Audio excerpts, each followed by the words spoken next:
Alors, merci à vous tous d'être présents. Bezrat Hashem, aujourd'hui, nous allons toucher quelques points que nous avons déjà développés durant la semaine. Toutefois, étant donné qu'il s'agit de sujets très pointus et très importants dans le judaïsme d'une manière générale, je pense nécessaire d'y revenir. Tout d'abord, il faut savoir que Ishmaël est né comme un enfant de Abraham et Hagar lorsque Abraham avait 86 ans. Cette information est très importante car en réalité, cela veut dire que Ishmaël est l'enfant de la nature. La nature en hébreu, Hateva, nous font remarquer les sages, a pour valeur numérique 86. Autrement dit, si Ishmaël naît lorsque le papa a 86 ans, c'est comme s'il était l'enfant du monde naturel. Ce qui lui manque en réalité, c'est un degré d'esprit. Et donc, il n'est que matière. C'est un enfant qui est lié aux lois inhérentes à la création du monde et à toutes ses frontières, à toutes ses structures naturelles. Face à cet enfant Ishmaël, Yitzhak, qui est lui aussi le fils d'Abraham, mais cette fois-ci avec Sarah, notre mère, est né lorsque Abraham a 100 ans. Il y a donc une différence énorme entre la naissance d'Ishmaël à 86 ans et la naissance de Yitzhak lorsque le papa a 100 ans. Le chiffre 100 est relatif à une entité, à une complétude. Le chiffre 100 est en réalité indicateur que Yitzhak est le fils de l'étage supérieur d'Abraham.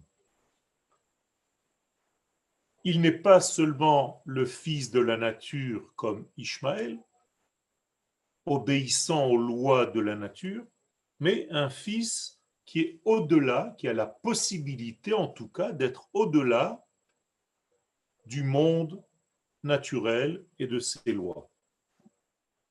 Autrement dit, on peut dire que Yitzhak est l'enfant du non-rationnel, alors que Ishmaël est l'enfant du rationnel. Ce qui est visible, en tout cas, au premier regard des hommes, c'est ce qu'on voit chez Ishmaël. Ishmaël va donc apparaître comme l'enfant de ce monde, correspondant à ce monde, alors que Yitzhak a du mal quelque part avec la notion de ce monde. Remarquez bien que chez nos sages, il est une expression qui appelle les nations du monde. Alors que lorsqu'on parle d'Israël, si les nations sont les nations du monde, cela veut dire que Israël ne fait pas partie des nations du monde. Car pourquoi faire la différence entre les nations du monde et Israël? Autrement dit, le peuple d'Israël est un invité dans le monde des nations. Et donc, Yitzhak ne fait pas partie du rationnel humain, cérébral, comme l'est son frère Ishmaël. Yitzhak est donc en dehors des lois qui gèrent la création tout entière. C'est pourquoi il va engendrer dans la génération de cette époque où il est né le rire. La notion de rire est une notion très importante parce qu'en réalité, le rire apparaît au moment où on ne sait pas comment faire face à une situation qui dépasse notre entendement. Il y a ici un élément étranger au système de la nature avec toutes ses règles. En hébreu, nous disons, et vous connaissez déjà ce jeu de mots, que le rire, srok, c'est justement parce qu'il y a une sortie des lois, quelque chose qui n'est pas obéissant aux lois de la nature, quelque chose qui sort de ce système. C'est srok. C'est chok, sortir des lois, c'est le tsrok, c'est le rire. Je veux dire par là que si vous deviez traduire réellement la notion de tsrok, il faudrait dire au lieu de rire, en dehors de la nature, en dehors des lois. C'est la véritable traduction du mot tsrok, le rire. On rit parce que quelque chose a défié le cheminement naturel. Quelque chose est sorti du système.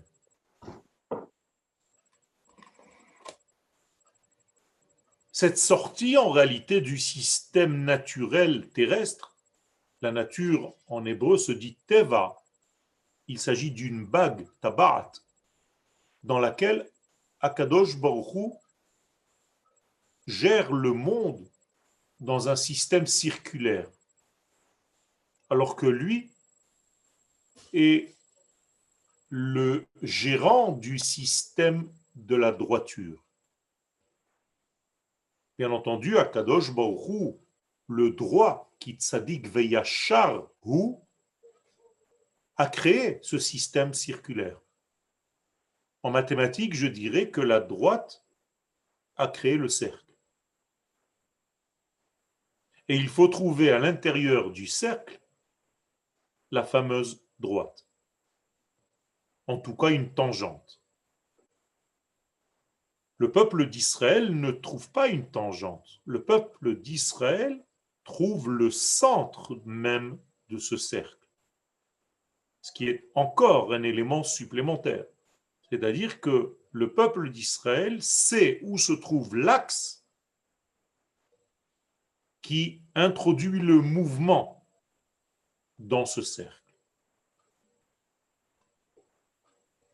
Et lorsqu'Akadosh Baruch Hu veut faire passer un message à Abraham, il fait un acte qui est complètement anodin et contraire à la logique humaine.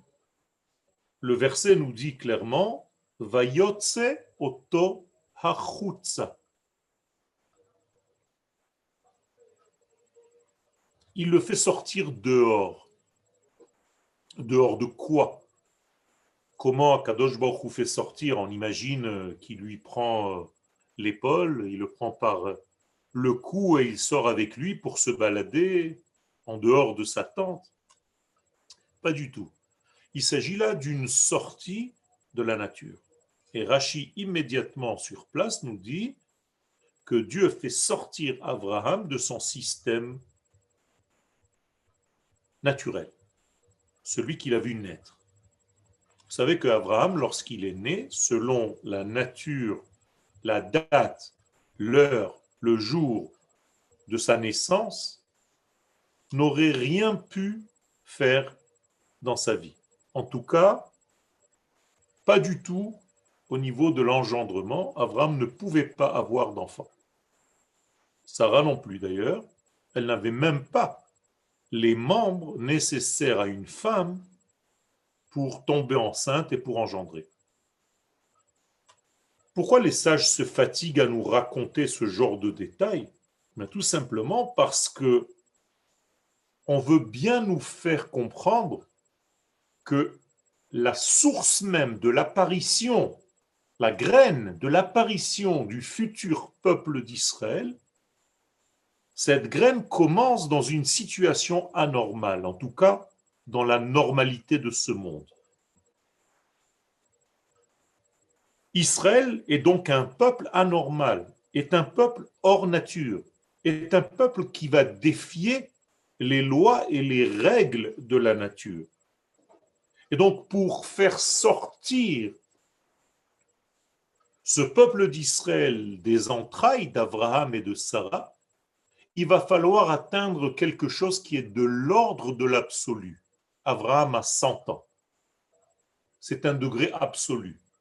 C'est un degré de complétude. Ce n'est plus le degré d'Ishmaël 86. Il y a ici un élément supplémentaire qui exige la création d'un peuple qui va devoir être beaucoup là-bas et un peu ici. Une interface entre le dehors et le dedans. Quand je dis dehors, je fais référence à Vayotse Oto Achutza, ce fameux verset que je vous ai cité tout à l'heure, où Abraham, Akadosh Baruch Hu va le sortir, et Rashi sur place, c'est mitztagninut shelcha.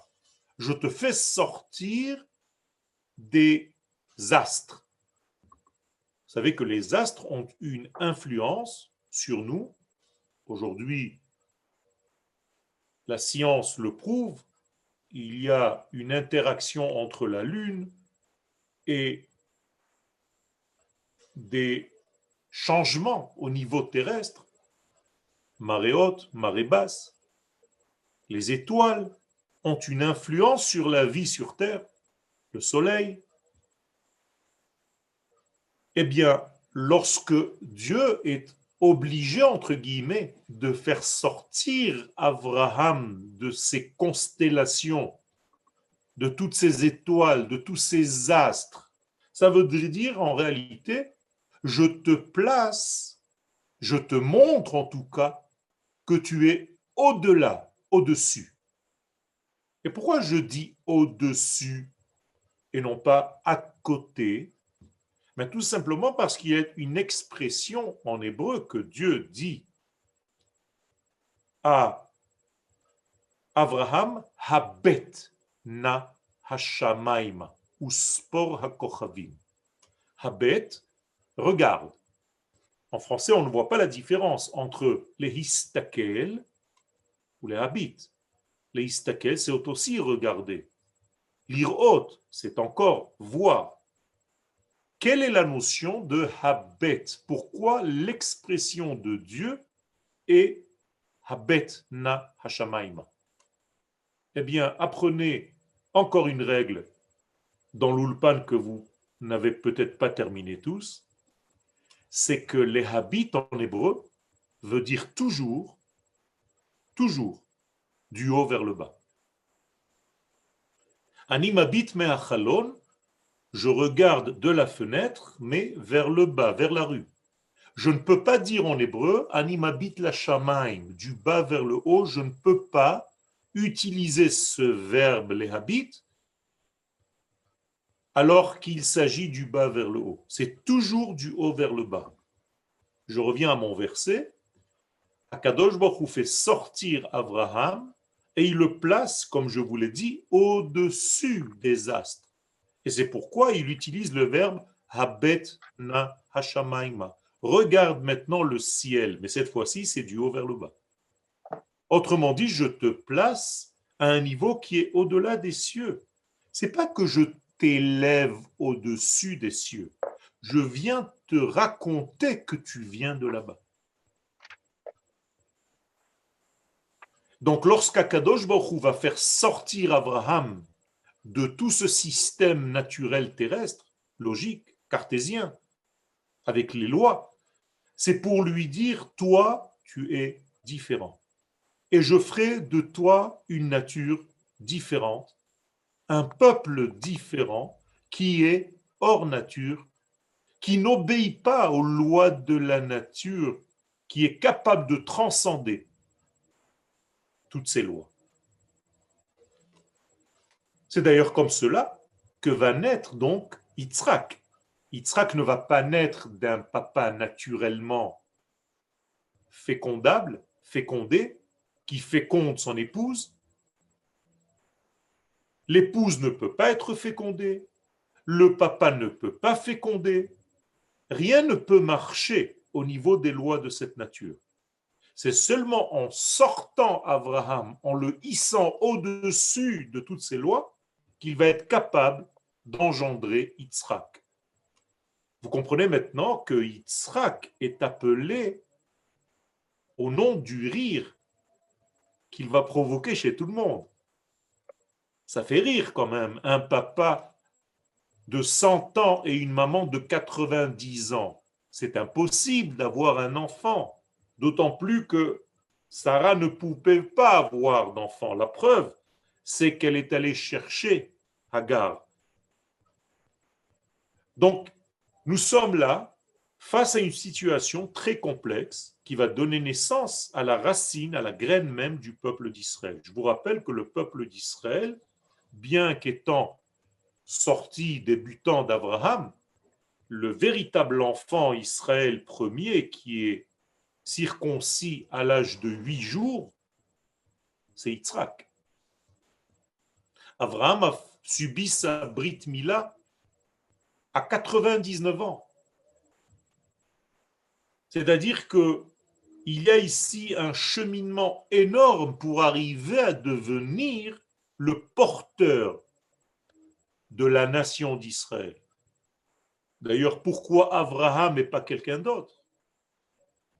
Pourquoi pas Achour? Pourquoi pas d'autres personnages qui étaient aussi grands, sinon plus, qu'Abraham au niveau de leur sainteté?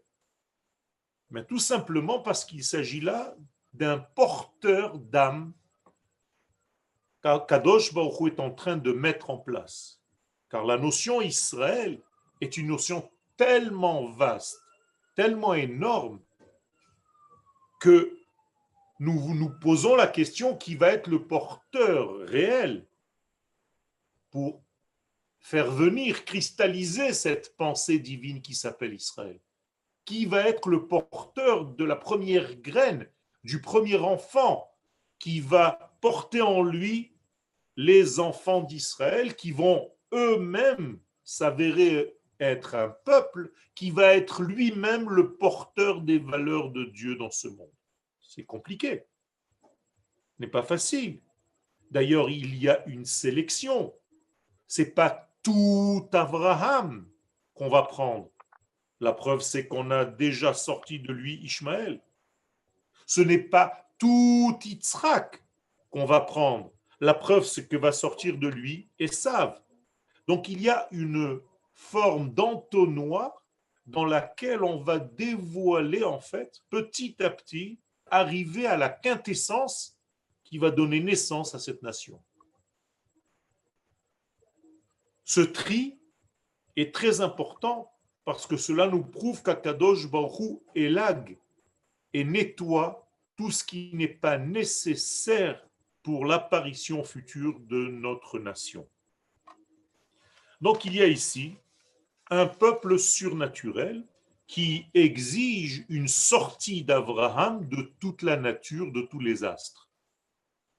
Et donc il est une sortie des règles et de l'ordre mondial naturel tel que nous le connaissons. En réalité, Abraham va être sorti des règles connues par l'homme, par les humains jusqu'alors. Abraham, donc, est une nouvelle forme d'homme. C'est quelqu'un de nouveau, quelqu'un qui va être capable de sortir, et on l'a vu, d'Égypte. Avant que ses arrière-petits-enfants sortent d'Égypte, Abraham est entré lui-même en Égypte avec Sarah, son épouse. Donc, il y a ici en fait une préhistoire qui contient toute l'histoire. Cette préhistoire est déjà vécue par Abraham pour après apparaître dans le peuple d'Israël tout entier. Comme dit le Ramban dans son chapitre concernant Bereshit, Maase Avot Siman Labanim. Maase Avot Siman Labanim, les actions de nos pères, ce n'est pas un signe superficiel pour les enfants, c'est gravé dans l'ADN des enfants. Autrement dit, l'ADN d'Abraham, c'est le pouvoir de sortir d'Égypte. L'ADN d'Israël, c'est le pouvoir de sortir d'Égypte. Je vais le dire avec d'autres mots. Israël ne peut pas supporter l'exil. Il est anti-exil de par sa nature profonde. Le problème, c'est qu'il faut dévoiler cette nature profonde. Car au niveau des lois de la nature normale, non profonde, la nature de ce monde, eh bien, un juif peut vivre dans la nature sans sentir qu'il n'est pas à sa place. C'est pour ça qu'Kadosh Baruch Hu demande à Abraham, Lech lecha, me'artzecha, mimoladetecha, mi bet avicha. Je te demande de sortir du contexte connu, qui est en réalité un endroit qui te calme, qui te rassure. Je suis en train de faire de toi une mutation. Tu vas devenir un mutant. Tu es une nouvelle graine. Tu es une nouvelle semence dans ce monde. Je vais faire en sorte que toutes les lois de la nature se transforment pour que tu puisses sortir un jour, et toi, et ton épouse maintenant, et tes enfants et tes arrière-petits-enfants, un jour d'Égypte. Vous croyez que la sortie d'Égypte est une sortie en réalité telle que vous l'avez peut-être vue dans un film, une sortie naturelle. On sort naturellement parce qu'il y en a marre. Pas du tout. Il faut savoir qu'on ne peut pas sortir d'Égypte. Les sages nous disent qu'il est impossible de sortir d'Égypte. La sortie d'Égypte est de l'ordre du miracle. En tout cas, de l'ordre de ce qui n'est pas logique dans ce monde. Personne ne peut sortir d'Égypte. Quand je parle d'Égypte, je parle bien entendu des astres, pas seulement du pays. Quel est le dieu de l'Égypte? Le temps. Rappelez-le. Pourquoi je dis que c'est le temps? Ben, tout simplement parce que les Égyptiens se prosternaient à quel astre? Au bélier. Le bélier était le dieu d'Égypte. Or, le bélier, c'est le premier des astres des 12 mois de l'année. Donc, si les Égyptiens se prosternaient au bélier, c'est qu'ils servaient le temps. Servir le temps, c'est servir les étoiles qui gèrent le temps.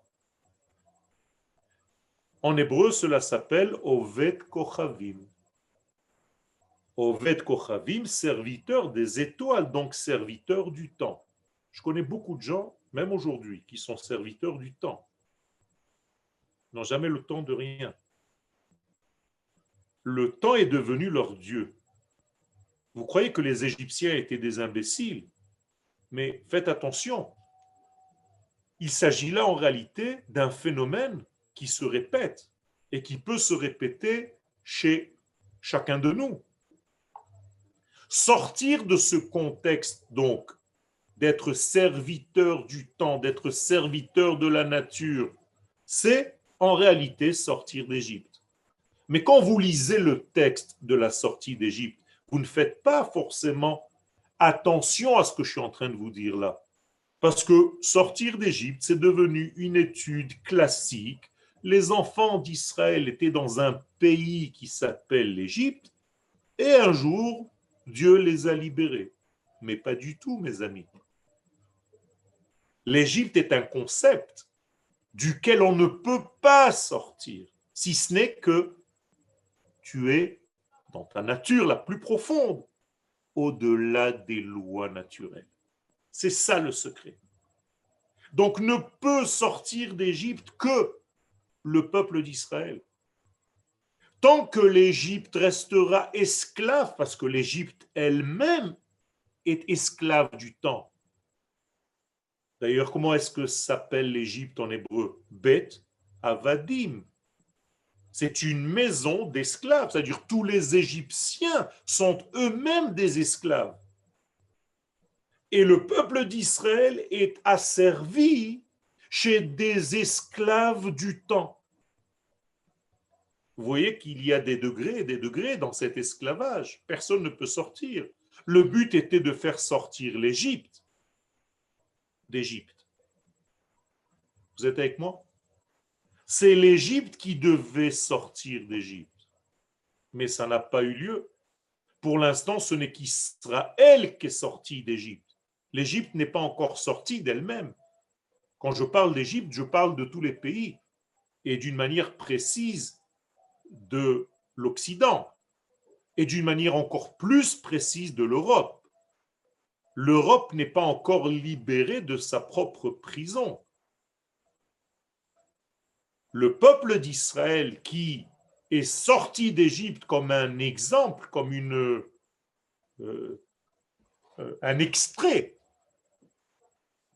de la puissance de Dieu incrustée en lui, va devenir en réalité un exemple de réussite qui va enseigner aux nations du monde, en tout cas tel est notre rôle, comment les nations elles-mêmes devront un jour sortir et se libérer de leur propre Égypte. C'est pour ça que d'ailleurs la traduction la sortie d'Égypte en français est erronée. En hébreu, Yetziat Mitzrayim, c'est très simple. Qui doit sortir d'Égypte? L'Égypte. Yetziat Mitzrayim. Pas Yetziat Israël mi Mitzrayim. Ça, c'est autre chose. On ne sait même plus parler.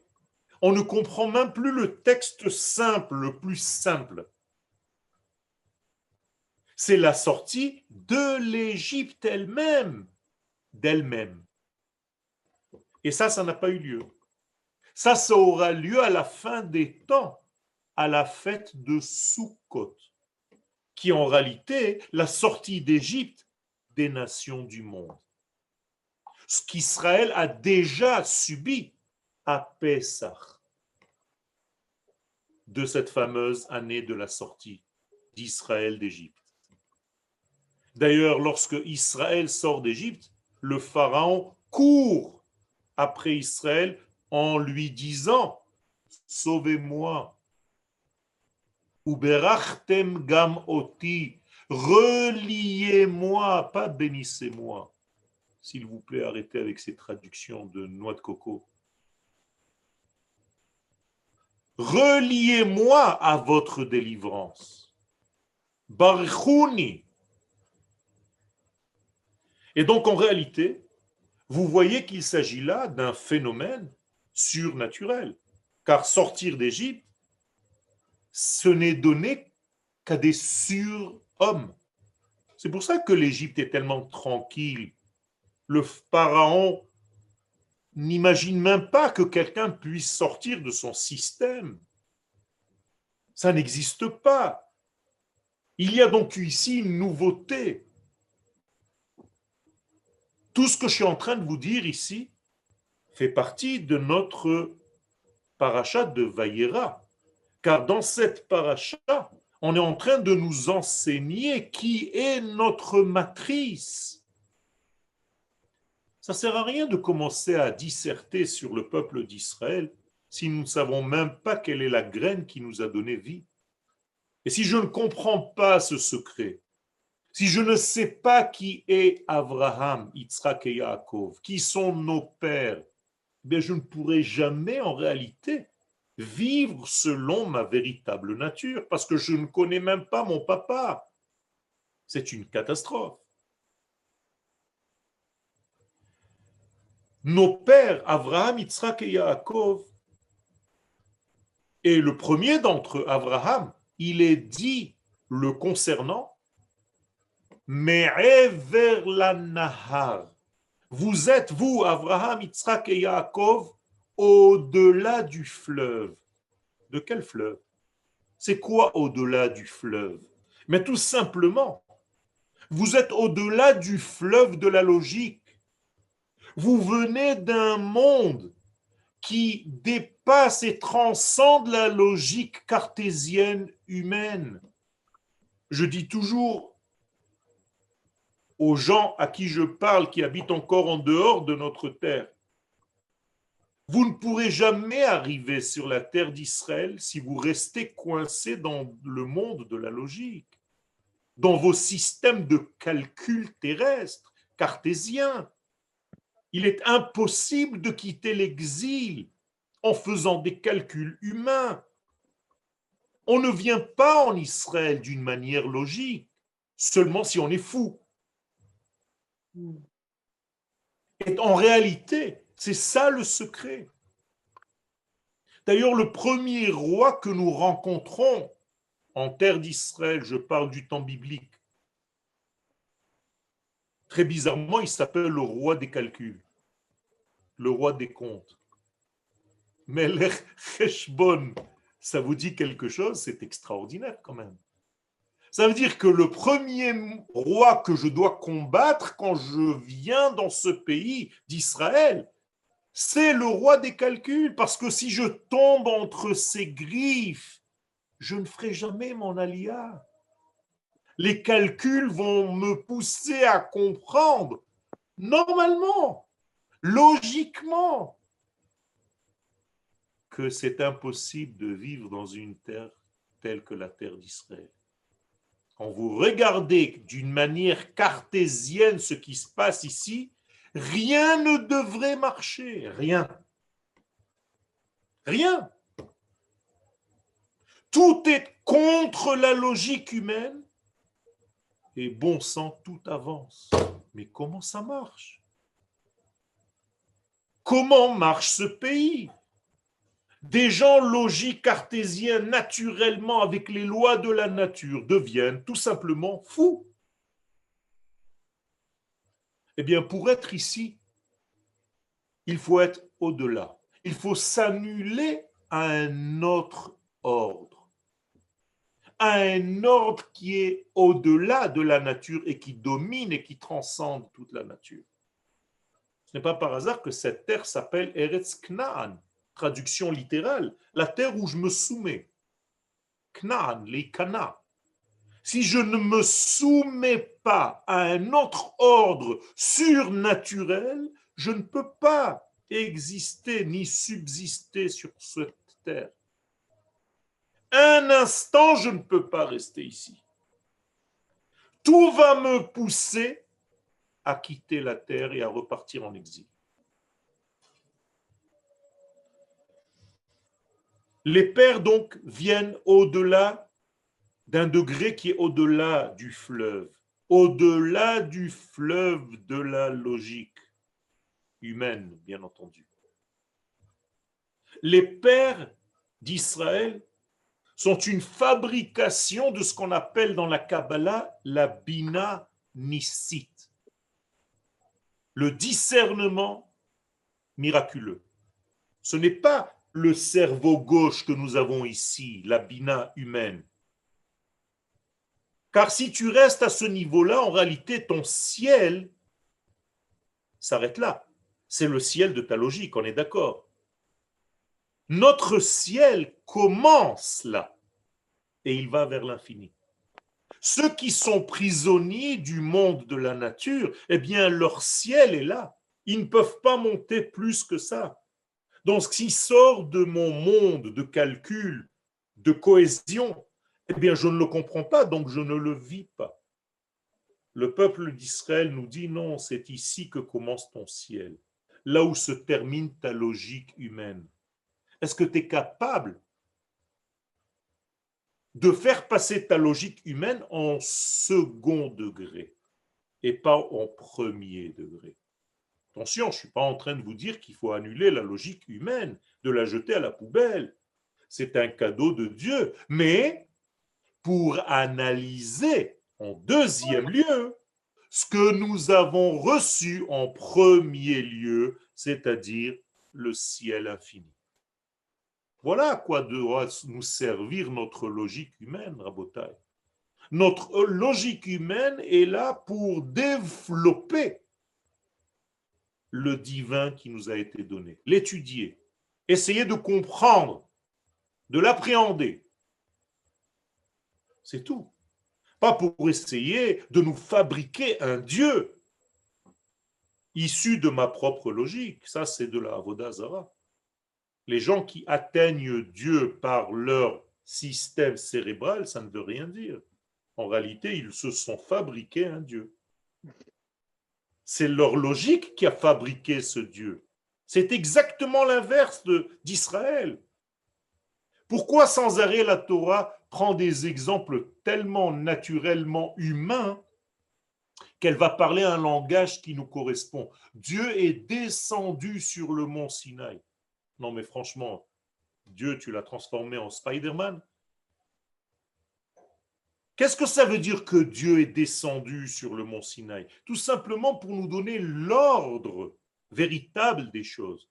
C'est toujours, toujours, toujours du haut vers le bas. C'est Dieu qui vient vers l'homme. L'homme ne peut pas chercher Dieu. L'homme ne peut que laisser le divin le traverser, mais toujours du haut vers le bas. Si tu as l'impression de monter vers Dieu, en réalité, tu es en train de cibler Dieu. Et comment est-ce que tu peux le cibler? Eh bien, avec tes mesures, avec tes moyens. Donc, c'est un Dieu humain. C'est une fabrication humaine. C'est ce qu'on appelle une idole.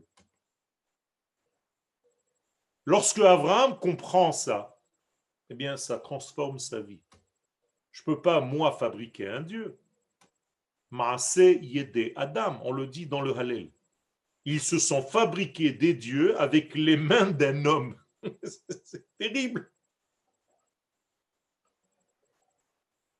Alors, qui fait qui? C'est Dieu qui fait l'homme ou c'est l'homme qui fait Dieu?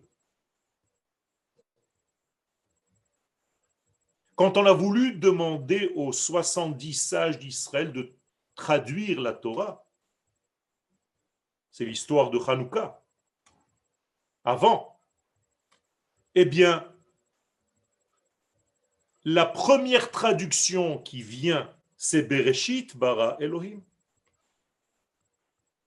Autrement dit, Bereshit a créé Dieu.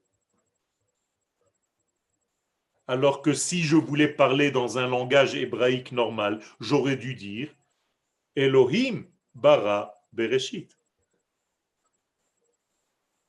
Ne serait-ce que cette traduction-là, elle est déjà erronée parce que vous parlez en français. Or, les sages d'Israël, les 70, alors qu'ils étaient installés chacun dans une chambre séparée de son ami, ont tous traduit comme il fallait, pour ne pas justement tomber dans cette erreur que c'est l'homme qui s'est créé un Dieu pour se soulager de je ne sais quoi. Moralité, l'usine de fabrication de nos pères et de nos mères, c'est une usine qui se trouve dans ce qu'on appelle la Bina Hanissit, dans le discernement divin, que l'homme ne peut pas comprendre, mais doit accepter. Et le peuple d'Israël qui va sortir donc de ce Abraham, de ce Yitzhak, de ce Yaakov, de cette Sarah, de cette Rivka, de cette Rachel, de cette Léa, pas évident, hein? On a 3 pères et 4 mamans, plus 2 servantes. Je vous dis même pas le complexe d'Oedipe.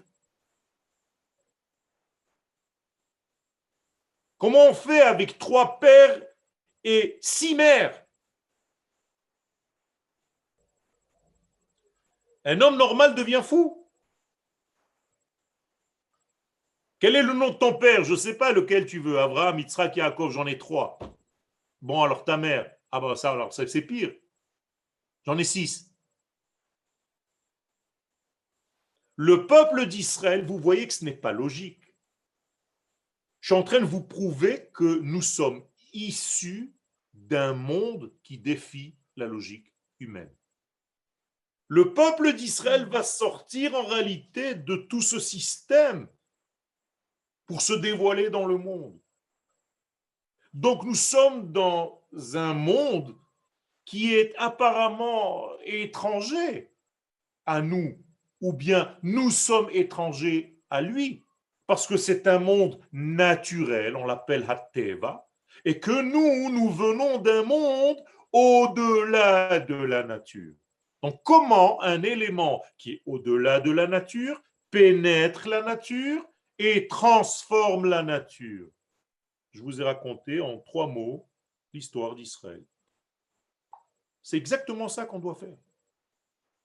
Mais pour rentrer dans la nature et ne pas se perdre dans la nature, il faut sans arrêt étudier, se rappeler, se mémoriser que nous venons de cet au-delà. Vous savez qu'il y a des anges qui descendent du ciel. La Torah nous raconte plein d'histoires. Et chaque fois, ces anges, qu'est-ce qui leur arrive? Eh bien, ils oublient qu'ils étaient des anges. Ils deviennent des hommes. Comprenez ce qui se passe là? Et tout simplement, le monde angélique, lorsqu'il a le contact avec l'humain, avec la terre, ben il se dit, mais c'est extraordinaire là. On est à Ibiza. On se lâche. Eh bien, tu as perdu tes ailes. Abraham, il sait que les anges sont descendus du ciel. Mais qu'est-ce qu'il voit, Abraham? Qu'ils ont de la poussière sur leurs pieds. Pour lui, ce sont des hommes. Ce sont même des Arabes, d'après Rachi. Et il les fait rentrer chez lui. Et qu'est-ce qu'il fait? Il leur dit de nettoyer leurs pieds. Intéressant. Ça veut dire, moi, Abraham, mon but dans la vie, tel que je l'ai compris, tel que Dieu me l'a demandé, c'est de prendre tous ceux qui sont descendus dans la poussière, de les laver et de les ramener vers leur source. Extraordinaire. Alors que l'autre, il prend les anges et il les utilise en bas dans ce monde sans leur dire quoi que ce soit. Venez avec moi dans mon club humain, vous, les anges. Vous voyez la différence? C'est énorme. Abraham prend des hommes et les transforme, les ramène à l'état d'ange, et l'autre prend des anges pour en faire des hommes.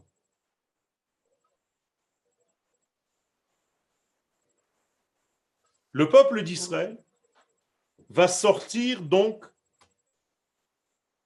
de la volonté divine initiale. Israël alou birtsono shel habore techila. Israël, nous disent les Chachamim, c'était la première pensée de l'Éternel. Très difficile à concevoir, ce sont des notions très profondes, mais ça voudra dire tout simplement que la première pensée divine, en tout cas dans un langage humain, c'est Israël. Le problème, c'est où va s'habiller cette Neshama? Dans quel corps? Donc vous voyez qu'il y a beaucoup de candidats.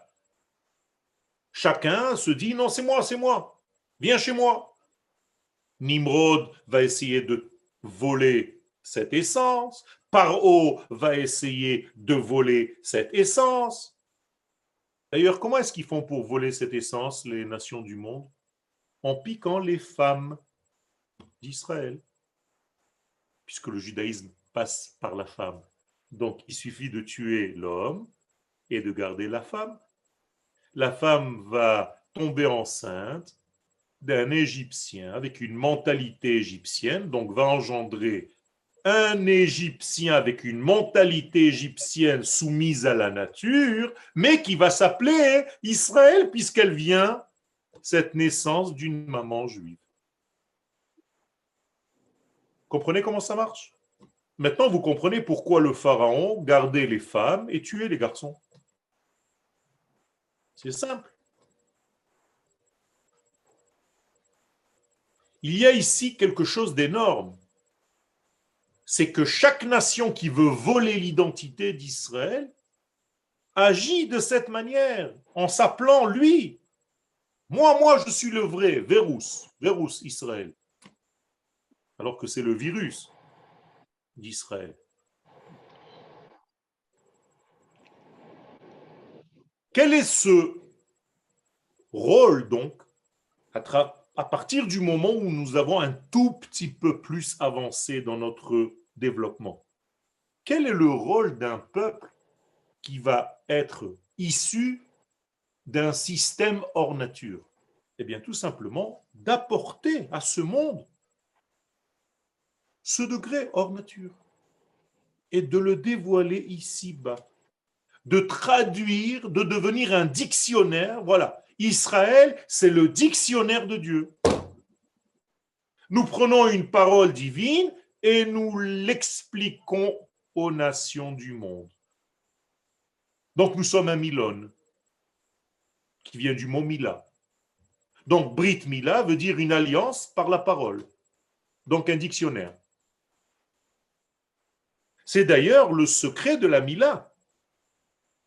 La Mila, c'est tout simplement prendre un homme et enlever de lui ce qui cache sa véritable nature. On appelle cela la orla. La orla, en français, je ne sais pas comment ça s'appelle, le prépuce. Eh bien, cette orla en hébreu, elle a une signification. Orla, ra'al, re'ala, poison. Regardez bien, ce sont les mêmes lettres. Orla égale poison.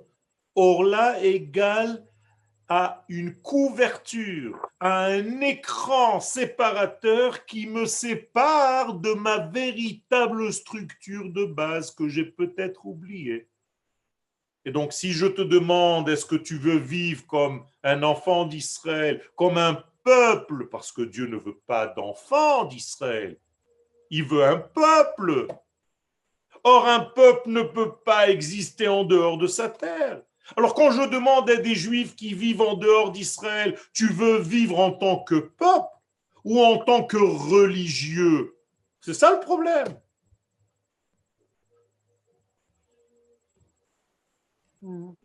La Brit Mila n'est pas seulement l'accès à l'au-delà chez l'être humain, c'est aussi la condition, écoutez bien ce que je vous dis, pour rentrer en terre d'Israël. On ne peut pas entrer en terre d'Israël non circoncis. Yoshua, avant d'entrer en terre d'Israël, va faire la Brit Mila à tous les enfants, parce que pendant le désert, les 40 ans dans le désert, on n'a pas fait de Brit Mila. C'est bizarre quand même, non? Le désert, c'est les nations du monde. C'est comme si Dieu nous disait, en dehors d'Israël, je n'ai pas besoin que tu fasses les mitzvot. Ouh là là, qu'est-ce que je suis en train de dire? N'écoutez pas, effacez-le. Ce n'est pas éducatif. Mais en réalité, c'est ce qu'Akadosh Baruch Hu est en train de nous dire. La valeur de vos mitzvot en tant que nation, c'est sur votre terre. Et pour cela, vous devez retrouver ce que vous êtes à l'origine. Et pour retrouver ce que vous êtes à l'origine, enlevez l'écran séparateur qui vous cache votre identité première. On appelle ça la mila. Donc on va couper. On va enlever cette peau qui appartient au serpent. D'ailleurs, d'après la Kabbalah, on doit enterrer la peau qu'on a retirée chez le bébé et on doit l'enterrer par terre. sur la terre. Pourquoi? Parce qu'il est dit Venachash afar lachmo. C'est la nourriture du serpent, c'est la même catégorie. Tu te rends compte que c'est ce que tu avais en toi? Tu avais ça dès ta naissance. Les femmes, à ce moment-là, toujours, c'est le moment où elles me posent la question. Et les femmes? Eh bien, les femmes, dit la Gemara, font aussi la Brit Mila. Mais c'est un cours à part entière. Je ne rentrerai pas maintenant. Elles ont aussi ce prépuce qui va être enlevé. Voilà, je viens de voir une question sur mon écran. Et pour les femmes, quel est l'écran? Je vous ai dit, ça ne s'arrête pas. C'est pas que je suis devenu prophète, c'est tout simplement une logique féminine que je commence à comprendre. Toujours est-il que nous sommes face à un phénomène qu'Abraham est en train de redécouvrir, car il est le porteur de ce message, donc il doit s'ouvrir complètement. Et pourquoi dans le corps? D'ailleurs, d'où nous savons que c'est dans cette partie du corps et pas ailleurs. Et il y a combien de prépuces chez l'homme? Vous savez combien il y a? C'est une Gemara claire et un midrash. Il y a le prépuce de l'oreille, il y a le prépuce de la bouche, des lèvres, il y a le prépuce du cœur. Et toi, tu n'as rien trouvé d'autre que de couper juste là-bas en bas? D'où tu savais que c'était là-bas en bas et pas ailleurs?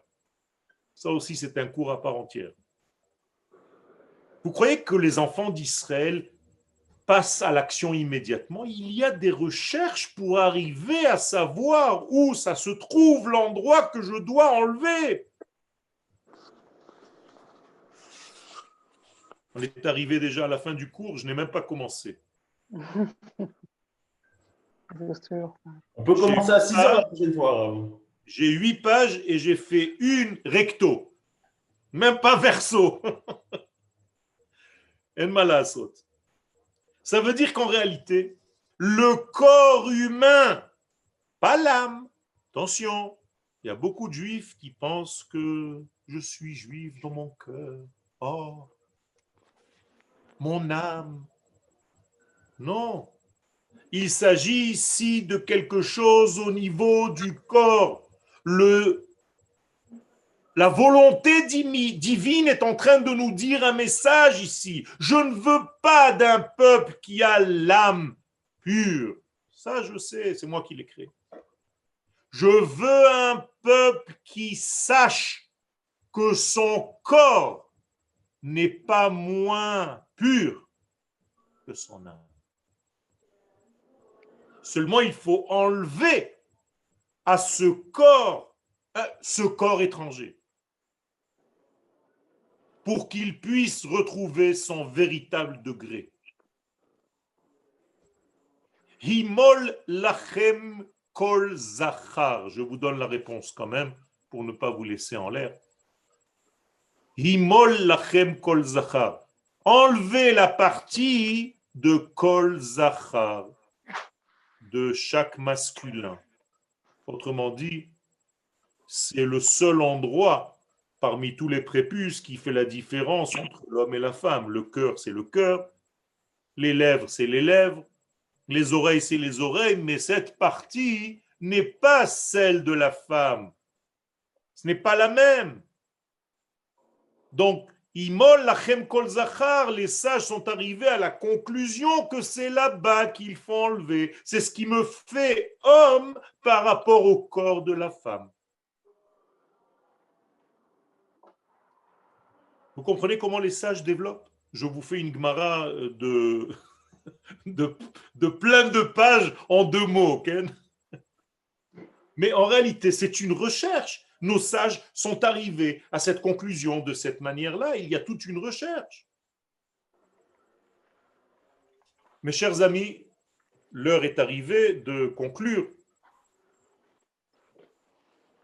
Je voudrais juste vous dire, et si après vous avez une ou deux questions, que le peuple d'Israël est un peuple hors nature qui doit rentrer dans la nature pour transcender la nature et découvrir le degré infini qui se cache dans cette nature. Ça, c'est le messianisme d'Israël. Le roi Mashiach dévoile ce secret-là. Il va dévoiler la sainteté qui se cache dans la nature. Hakdusha shebateva. Voilà toute la clé de la Torah du Rav Kook sur un pied. Toda Rabba. Raviel, vous avez quelques questions là dans le chat que vous n'avez pas vues, qui ont été questionnées plus tôt. J'arrive pas à lire son nom. Et donc, comment faire pour aider quelqu'un à dévoiler sa véritable nature? Alors, pour dévoiler sa nature, il faut étudier. L'étude de la Torah, c'est celle et c'est la seule qui nous fasse dévoiler. Je ne parle pas de n'importe quelle étude, attention. Je parle de l'étude de la Emouna, qui malheureusement n'est pas étudiée partout. Dans les cours que nous diffusons, c'est le degré principal parce que notre nation sait les mitzvot, connaît les mitzvot. Et quand vous entendez un cours, c'est assourd de faire comme ça, et c'est comme ça, et ça c'est assourd, et ça c'est moutard. La Torah, c'est devenu un livre de loi. Ça veut dire il y a des avocats qui ont des livres, et nous, on a aussi des livres. Rabotai, on est loin du compte. La Torah est une prophétie divine, un dialogue avec l'homme qui exige une connaissance de notre structure intérieure. Donc la réponse est très simple et courte. Il faut étudier des cours de Emouna. Quelles sont les autres questions? Alors, mon cher Patrice, je t'aime. Arabe, est-ce que 100 ans fait référence au Aleph et aux 4 branches de la Kabbalah? Tout à fait. Les 100 ans font référence à ce qu'on appelle, sans rentrer dans trop de détails, les Me'ot. Vous savez qu'il y a Alafim, Me'ot, Asarot et Yechidot. C'est-à-dire les unités, les dizaines, les centaines et les milliers. Dans la Torah, il n'y a pas de autre chose que 1000. 1000, c'est le plus grand chiffre. Après, c'est Harbe. Rivevei, Rivevot, Alafei, Alafim. Il n'y a pas la notion de millions, de milliards ou de trillions. Ça n'existe pas. Donc, quand je prends ces 4 degrés, les milliers représentent le monde le plus élevé qui s'appelle Hatzilut. Les centaines qui font référence à Abraham, c'est le monde de Beria qui est relatif à ce que j'ai dit tout à l'heure, la Bina, c'est-à-dire le discernement. Après, il y a les dizaines qui sont à un autre degré et les unités qui sont dans le monde le plus bas de Rassia. Shalom Ravioel, je peux poser une question? Je suis content de te voir d'abord. Et non, j'aimerais revenir sur la Brit Mila. Moi aussi. J'ai une question, moi, qui me vient à l'esprit. C'est vrai que avant de rentrer en Eretz Israël, Yehoshua a demandé à ce que le peuple fasse la Brit Mila, et comme si vraiment c'était une condition sine qua non, que Eretz HaKodesh, donc il fallait être, on va dire, beaucoup plus kadosh pour entrer, et on arrive à avoir ce degré-là grâce à la Brit Mila. Mais j'aimerais poser une question peut-être enfantine.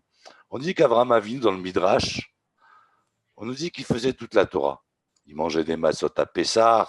Bon, bien sûr, on se connaît, tu as déjà répondu à ce genre de questions, etc. Mais j'aimerais aller un peu plus loin. Comment se fait-il qu'il ait attendu le tzivouï, l'ordre d'Akadosh Baruch Hu, pour faire la Brit Mila? Après tout, la Brit Mila, si c'est une mitzvah aussi fondamentale que ça, il aurait dû devancer l'appel. Ta question, mon cher ami, est très pertinente. Et en réalité, il faut comprendre. Dans la Haggadah de Pessah, je vais essayer d'être court.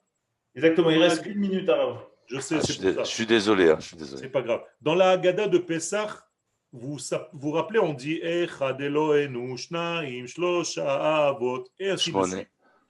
Qu'est-ce que c'est Shmoné? Yemé Mila. Shmona Yemé Mila. Alors attends, moi je me pose une question. Il y a 8 jours de Mila ou un seul? Ah, bonne Ah. question. S'il y avait 8 jours de Mila, il ne resterait plus rien. Chaque jour, on coupe un morceau. À la fin des 8e jours, il ne reste plus rien. Comme à Hanouka. Alors qu'en réalité, pourquoi on dit Shmonat Yemé Mila? Tout simplement parce qu'il faut 8 jours à un nouveau-né pour rassembler tout le poison qui se trouve dans son corps à cet endroit précis. Chez Abraham, il fallait 100 ans pour que le mal se concentre dans sa brite, et c'est seulement à 100 ans qu'il pouvait enlever et nettoyer complètement. S'il avait fait avant, le poison aurait été diffusé dans son corps et Chaz v'Shalom, le peuple d'Israël ne serait pas sorti. C'est pour ça qu'on dit Shmonat Yemé Mila, parce que réellement, chaque jour, il y a avancé du mal, de la notion de mal, dans ce degré de prépuce. Et donc, tout est concentré le 8e jour, et là, on l'enlève.